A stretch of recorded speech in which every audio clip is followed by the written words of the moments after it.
Hello and welcome to Heartrepreneur TV. I'm your co-host, Velma Gallant. Super excited to have you here today. We have a very special guest for you today, and we have an amazing conversation to be had. So today, wouldn't you love to know how you can reverse the effects of aging? I know it's something I'm quite interested in, so I'm looking forward to this conversation. Deepak Saini is an anti-aging and longevity coach. Having spent many stressed years in the corporate world and overcoming an autoimmune condition, back injury, and lifelong battle with obesity, Deepak brings a unique perspective to working with his clients.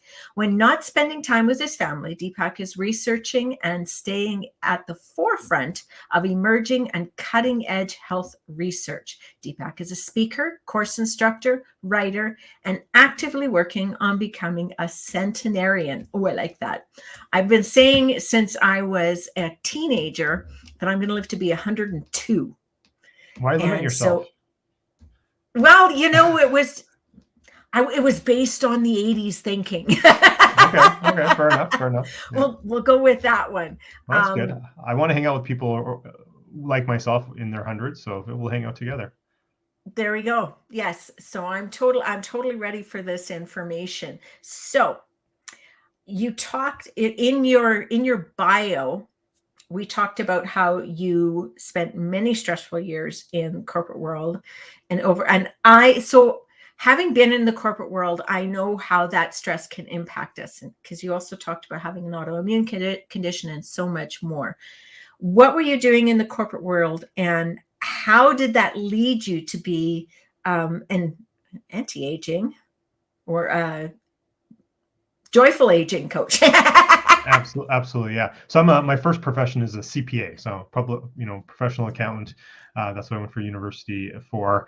And I think many people, whether in the corporate world or not, or they run their own business, or even maybe even stay-at-home parent, quite often we get to thinking of, you just make it to the end of the day, and just make it to the end of the week, and I can relax on the weekend. If I could just make it to that next vacation in a few months, and or it could even be like, that next raise, that next promotion, whatever. We just have these very short-term thinking. That's how I was, because I was sick, overweight, obese, actually, inflamed, joint pain, back pain, all of it. Pretty much my entire life, and being in the corporate world, again, being an accountant, sit in front of a computer all day long.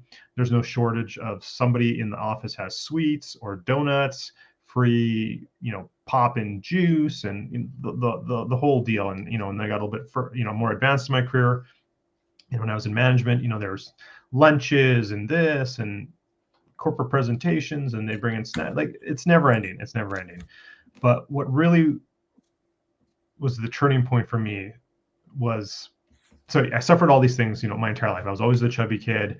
I was morbidly obese at 18 years old, 100 pounds heavier than I am now. Always sick all the time. They never could actually figure out what was, I had chronic bronchitis as a kid, but as I got older, they never could really figure anything out. The last thing they thought was maybe I had leukemia. That turned out negative, which obviously I'm glad, but at the same time, sometimes, I'm sure people can relate, you almost wish you got a diagnosis, because then you could, okay, now we know what to do. It's not a mystery.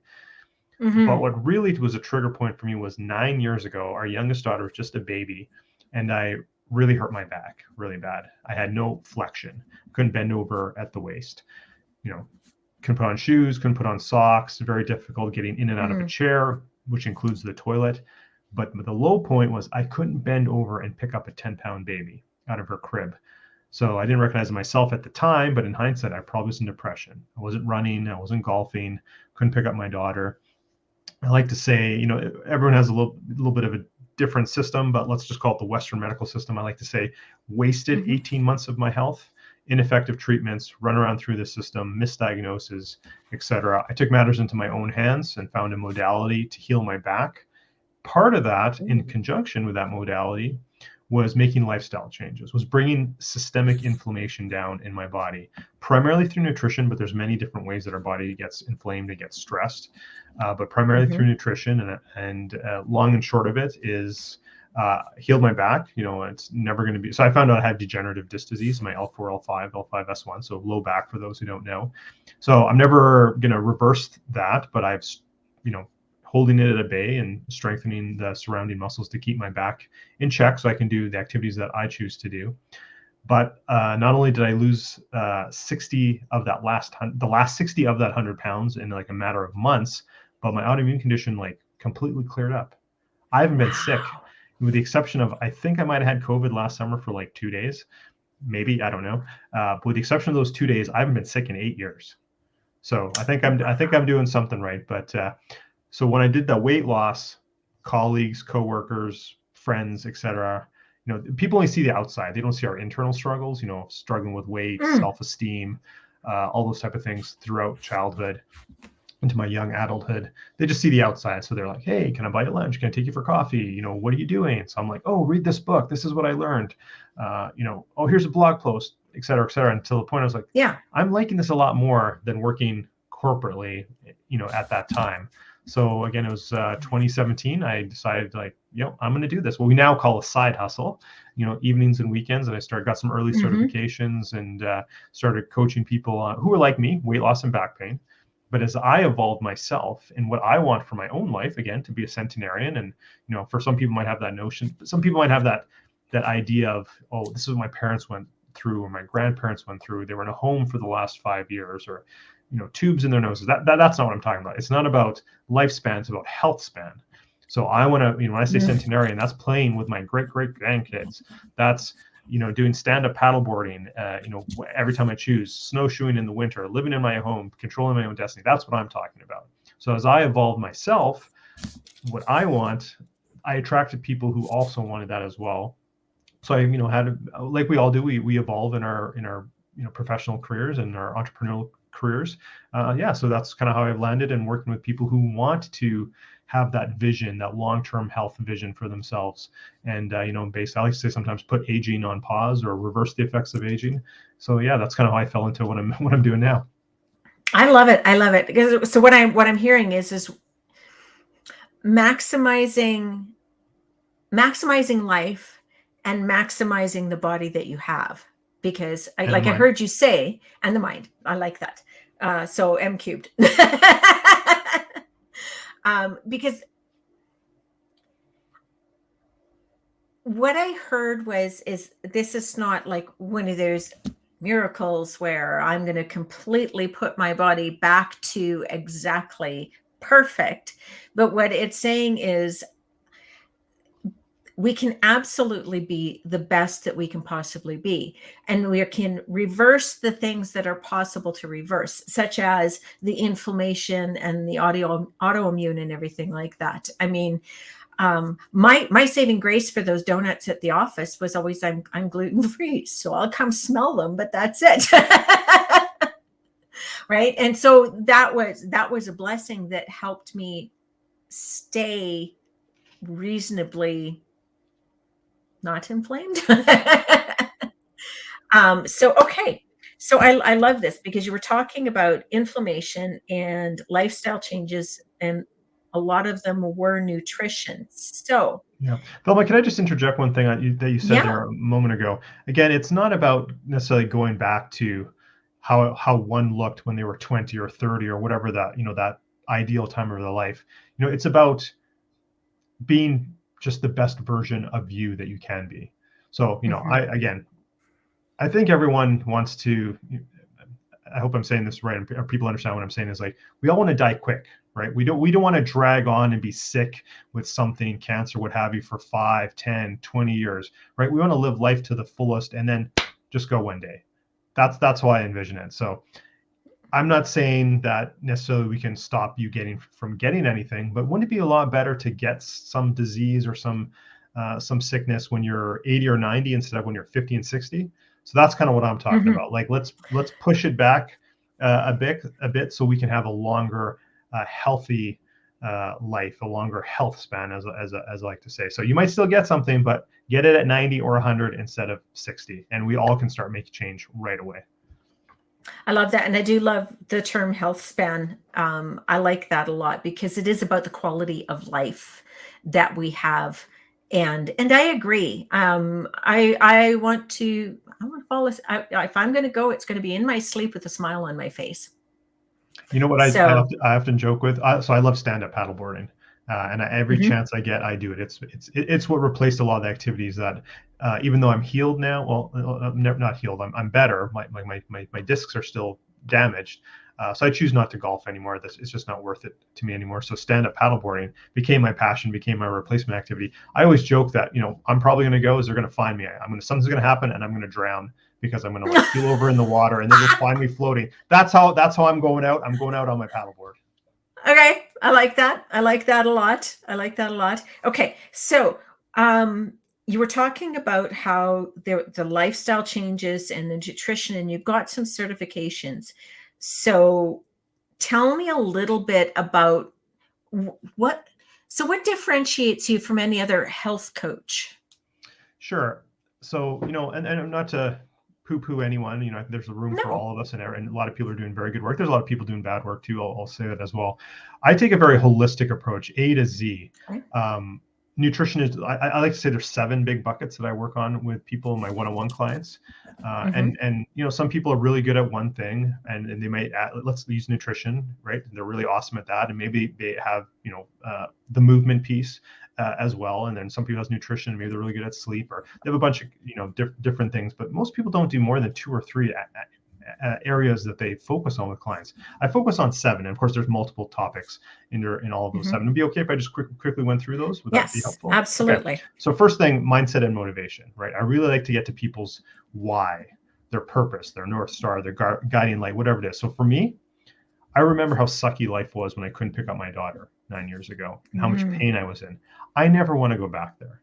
So all my decisions, and we all make, hundreds, if not thousands of decisions a day. And sometimes I'll override the best choice, but I have a very conscious effort of, look, what is my long-term goal and what is going to get me there, and not do things that are going to go against that. So that's the first thing I work on with people is really get set on their why. Maybe it's you want to be the fun grandma. You want to be able to get off the floor, play Lego with the grandkids and get up off the floor. Maybe you have a mission. You have a not-for-profit and you want to see it through. You have a business you want to transition to your children. Whatever it is for you, really get Mm-hmm. to that. And then part of the mindset and motivation is also, having gratitude in your life, having, some form of spirituality, whatever that looks like for you. So that's kind of the first thing there. And of course, there's other. I'm going high level here. Then of course, Yep. there's the nutrition piece. I like to say it's controlling your glycemic variability, so you don't have the ups and downs of blood sugar. There's no one size fits all nutrition for anyone, and for everyone. And if anyone says there is, I call BS on that. We're all different. We all have different, ethnicities, life stages, genetics, epigenetics, et cetera. So it's finding what's right for that person. Me and my wife don't eat the same, and me and my wife and my kids don't eat the same because we're all different and different life stages, etc. Mm-hmm. So that's number 2. Number 3 is there has to be a movement piece, right? Homo sapiens were meant to move, so we'd have constant movement. But again, it's movement that's right for you. And strength training. There's also balance in there. That's very important for as people age, is working on balance. A lot of people don't talk about. I know, I used to be certified as a personal trainer. Nobody ever talked about balance in that industry, and it's changing. But so that's very important. And then the 4th bucket is what I call controlling your automatic nervous system. So that's the stress response. Right? There's a lot of hidden stresses, and some of those come from our nutrition and other things as well. But are you sleeping properly? Do you know how to breathe properly? Just how to control your response your stress response in the moment when life happens, because life will happen. I forgot to mention the nutrition pieces. Also includes clean water and potentially supplements if somebody needs to fill in the gaps that Mm-hmm. way. Then there's our environmental factors. Right, we can't discount, all the things that we are being bombarded with from the environment. We can't do anything about that, or very little. But how do we mitigate those risks? And then also educating people to what are you doing to yourselves, consciously or unconsciously, with the products you use, what you put on your body or in your body, et cetera, and just making people aware of that and just how to mitigate them. And then bucket number 6 is what I like to call don't do stupid stuff. So it's I'll use one example that I like to use a lot. So and I just talked to someone yesterday who likes to ride motorbikes. It's funny enough. So if you want to ride motorbikes, great, all to you. That's not my thing. But do you wear a helmet? Okay, great, you wear a helmet. Do you wear leathers? So, if you should fall or something, whatever, like you're not going to rash up your skin. Oh, great. You do too. Awesome. Do you take supplements to promote brain health? So if you should get a fall, a concussion, maybe you don't get a concussion or you'll recover faster. Have you ever thought about that? Oh, no, you haven't. Let's have that conversation. And there's a million, different variations of that. And then the very last bucket, and it's not for everyone. Some people specifically come to me for this last bucket, but I believe you got to get the fundamentals down. If you don't have purpose, if you're not eating right, you're not sleeping right, you're not drinking clean water, have clean air, none of the rest is going to matter. So we got to get on the foundations first. The last bucket is, again, the latest and greatest cutting edge technologies and modalities, and could be treatments, could be tech, et cetera, and just making people aware. If it fits into their budget. So for example, you're like, oh, my doctor says I need shoulder surgery. Well, do you maybe a shot of stem cells? One time that might fix it. Maybe not. Maybe it's PRP. Maybe it's something else. Maybe it's some sort of device. I don't have anything within arm's reach, but a lot of tech stuff to get yourself into a flow state. Get yourself to meditate better. Get yourself to sleep easier. Whatever the case may be. So there's a whole bunch of stuff that people kind of hear about, but a lot of people don't know about, and just to be help them aware and sometimes act as a concierge to help them acquire those things as well. So those are kind of the 7 big buckets. And I went high level here, but that's kind of so I take a broad. So I took notes while you were doing this, and I'm interpreting this through my own personal experiences, right? So the mindset and motivation, clearly that's one of the foundations. And I felt it when you were sharing about not being able to pick up your daughter. My son's 22, so I can't pick him up anymore. Well, not yet. Start working with me, maybe. But I felt it because I've held my child, right? So I felt that nutrition, water, supplements, the glycemic. I'm a food nerd. I'm a nutrition nerd. I'm always learning when it comes to that one. So I loved and recognized that. And when you talked about movement and you were talking about strength and balance as examples. So I had a concussion about 7 years ago. And when I worked with a functional neurology chiropractor, it was through balance that he knew what wasn't quite right in my brain. And so it is highly, highly, highly important. I can put my pants on one leg at a time and not fall over. Awesome. Right? So I love that that's included in that, because you're right. It's not talked about. And then you're talking about... Velma, do you have a dog by any chance? I used to. Okay. Well, can you see that? Yeah.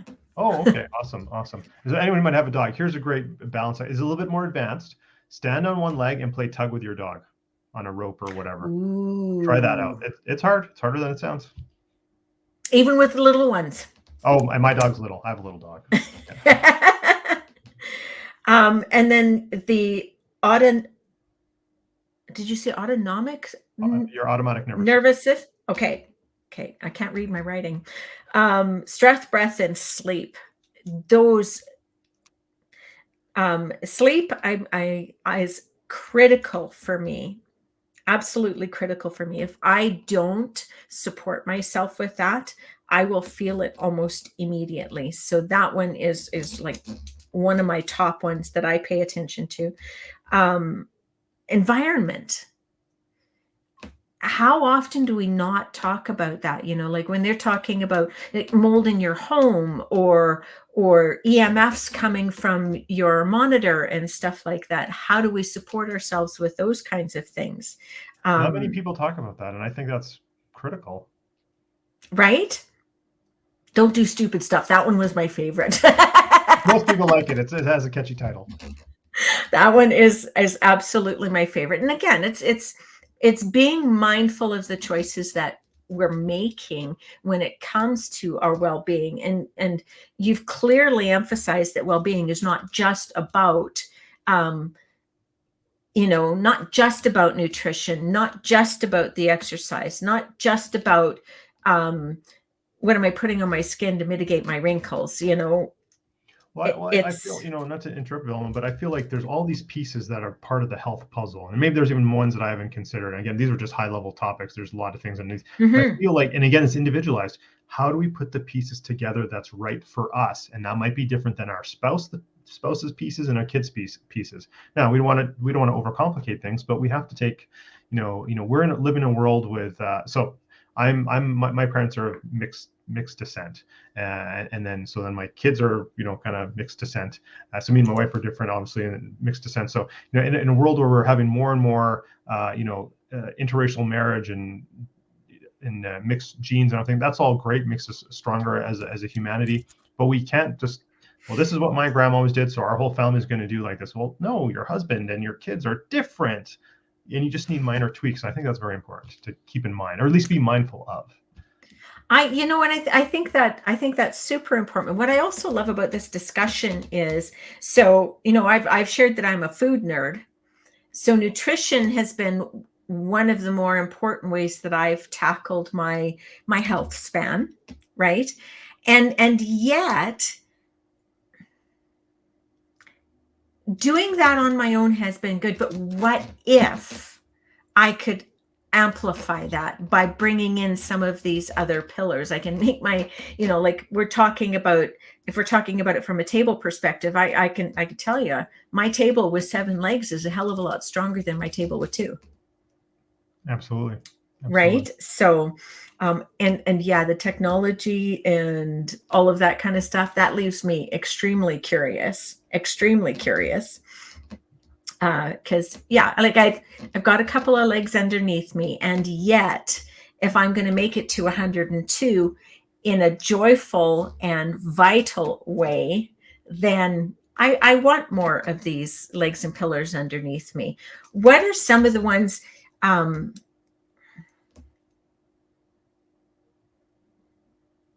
What are some of the ones that, when you've been working with your client, that gets your clients a little bit more, oh, I never thought about that, right? Like that reaction and that curiosity. Is there some of them that have been more Yeah, it curious really to them? depends on the person, because again, everyone's coming from their own place. Mm-hmm. I'll 2 quick examples. I was working with a 73-year-old grandma, ate pretty good. We had to do very, very, already taking a lot of supplements, the right stuff, but doing a lot of walking, riding her bike, but like not really strength training. And she Mm-hmm. had some medical stuff, which I won't get into. Not that anyone figured out what it is, but privacy type of stuff, concerns. But we implemented strength training. And in 6-month period, and basically keep doing what you're doing. Let's do that. Her labs came back, not perfect, but her labs came back a lot better, enough that her doctor's like, okay, we'll give you another 6 months before I'm forcing you to go onto these medications. And she lost 32 pounds just by including strength training into a 73-year-old woman. So it's never too late. And then the other one, because it's a bit of a left field, and it actually surprised me. Young C-suite type of guy, mid 40s, very well fit. Actually, we found he was actually overtraining and not doing any kind of recovery type of work, which is also part of the movement piece, is actually adequate recovery. So we dialed back the working out, changed nutrition up quite a bit. Young guy, again, mid 40s, was on a CPAP machine, so learned some breath work techniques. Through the various changes, again, all these different pieces of the puzzle, he's actually able to get off the CPAP machine. But the biggest thing at the end of the day, and again, because I'm a professional coach, and again, when I work with somebody one-on-one, we work together for a year, and you challenge your clients, and you get into all aspects of their life, right?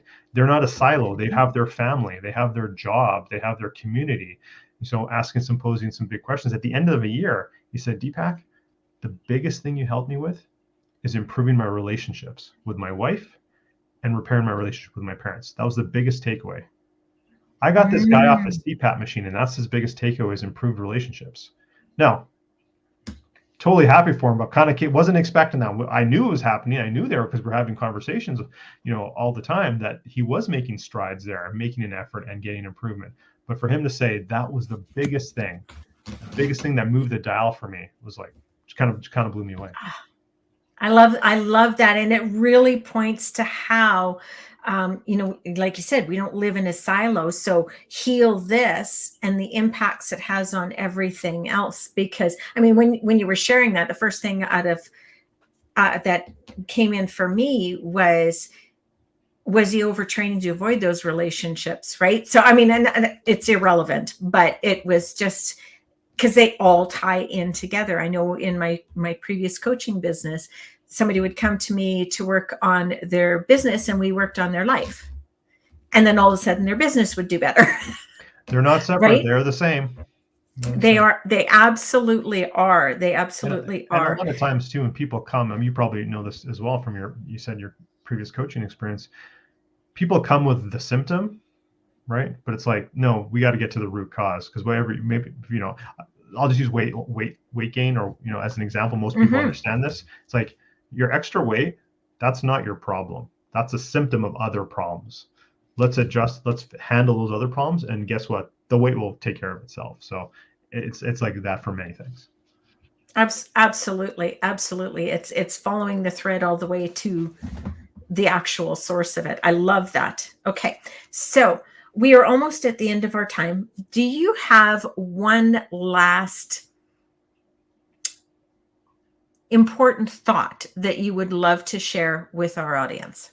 Yeah. And I usually like to actually start the conversation with some, but I'm glad we got to come back to it. So I feel that we have this notion in our society, in our Western society, to, accept aging for what it is. When you get to a certain age, you're supposed to feel this way. You get to a certain age, you're supposed to be on so many medications. That's just what happens. At this point, it's all downhill. We have this, this notion in society. I'm here to try to educate people. No, that's all BS. You do not have to accept that. There's no rule that says at this age you have to be on 3 medications, or just give up. You're all down. No, that's BS. So I want to help people shift their relationship with aging and what aging means. So I guess my takeaway, or my, for people to take away, is really think about that. Like, what do you want for yourself for the next, I have a 60-year horizon that I look at. So for everyone, it's going to be different, but like, what do you want your next 10, 20, 30, 40, 50 years to look like? And how do you have to change your mind and how you view things in that lens? I love that. I love that. And I would agree. I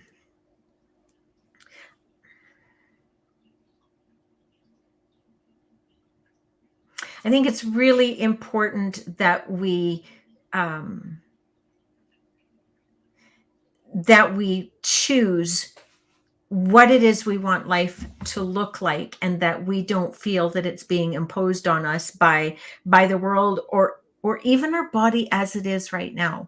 Like, we've all got stuff going on, and so it's not the lens that I choose to look at my life through. I'd rather look at my life through what's possible than Absolutely what's not. So, okay. So I also want to touch on, so I know that you have a free gift for our community. I know that you have some upcoming workshops, and we're going to get to that, but you also have a foundation that you're, I'm not sure how to put it, but you have a foundation. Well, let's talk about your foundation. No, just let me clarify. No, it's Terry's foundation that I'm supporting. Oh, yeah. So I love that. Okay. Glad that we clarified that. So tell me about how that ties in, because I know you said you've got a free gift and you've got some upcoming workshops, and you wanted me specifically to talk about a donation to the foundation. So I want to hear about why. Okay, absolutely. So let me start with the free gift, so everyone gets that. So I have a guide. It's called Successful Leaders 7-Step Guide to Anti-Aging Habits in Minutes a Day. Now, I feel everyone's a leader in their own right. I'm not talking corporate CEO, executives, or high-level entrepreneurs. We're all leaders, even if it's in our own home, leading our family, leading our community, whatever it is. So it's meant for everyone. and it's some knowledge there on some different aspects, some of those bucket things we talked about, sleep, etc., and then a 30-day tracking guide. So you choose which one of these habits you resonate with you, that you want to make a change with, and then you have 30 days to track it and see how you're doing. So it's a free gift for everyone, and I think sure we'll drop the link here. I can say it right now, or it's up on the screen. I'm not sure, but yeah, deepaksanihealth.com/freebie. So free gift for everyone. Again, pick what works for you and track it for 30 days and see what happens, and then maybe come back and try something else later on. And again, I really love habit stacking small little things that you're already doing. Again, stand on one leg, doing some balance work while you're brushing your teeth. You're already brushing your teeth. Add one little thing, takes no more time. Things like that. 100%. That would be a whole new conversation, because I love habit stacking. Yeah. Okay. That is maybe around really two. good. Maybe around two. At some right. point. Yeah. So we will put that link in when we're in Facebook. I've got it up on the screen so that those of you who are out on the YouTube land can take advantage of this. Write it down. You won't regret taking advantage of the gift that's being shared with you. And let's take that one down. Let's talk about your workshop. Right. Yeah. So we have, I have a series of workshops, free workshops. They're 60 minutes long, starting this Saturday till the following Saturday. So for the next week or so, starting this coming Saturday. And again, it's kind of talking about the things we have been talking about, changing your relationship with aging. So we talk about, sort of three main areas, but they kind of encompass these areas that we talked about today. Free workshops, they're very interactive, some education, some back and forth, some really thought-provoking questions for people. I think people would really enjoy it. Most attendees find them, very, very thought-provoking. So I really encourage everyone to show up. Now, I'll just want to be 100% transparent. At the end of the free workshop, there will be a call to action to work with me if you so choose, and I'd love to work with some of you. And for anyone who does decide to work with me, I'm giving 25% of the proceeds to Terry's foundation, because I love the work that she is doing and what she's trying to accomplish. And I haven't known Terry very long. We've only had a handful of conversations, but when she told me that, I'm on board. How can I support you? And this is kind of what we came up with. So. Yeah. And she's another example of living your best life with what is. Absolutely. Right. So she absolutely is an example of thriving with her health span. So, okay, awesome. So again, for those of you out in YouTube land, it's deepaksanihealth.com/workshop. It's up on the screen. You can take it down and go on over there and visit it. And again, for those of you who are inside of our Facebook community, we will have it in the link in the comments. And Deepak is part of our community, so you are absolutely welcome to reach out to him through our community. Absolutely. Love your questions. Answer all your comments. Sorry, I didn't interrupt you there. No, that's exactly what we want.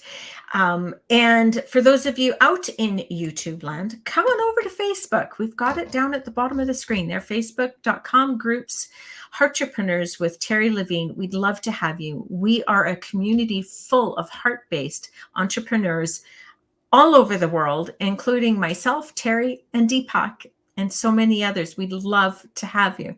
Thank you, Deepak. This was a fascinating conversation, and I'm looking forward to, I'm going to go check out your bonus, and I'm going to go check out your workshops. Thanks for your time. Absolutely. I can't wait to see you there. And Velma, thank you for having me. I really appreciated the conversation. Was very fun, and please pass my best on to Terry as well. Absolutely. Have a brilliant day, everyone. Bye.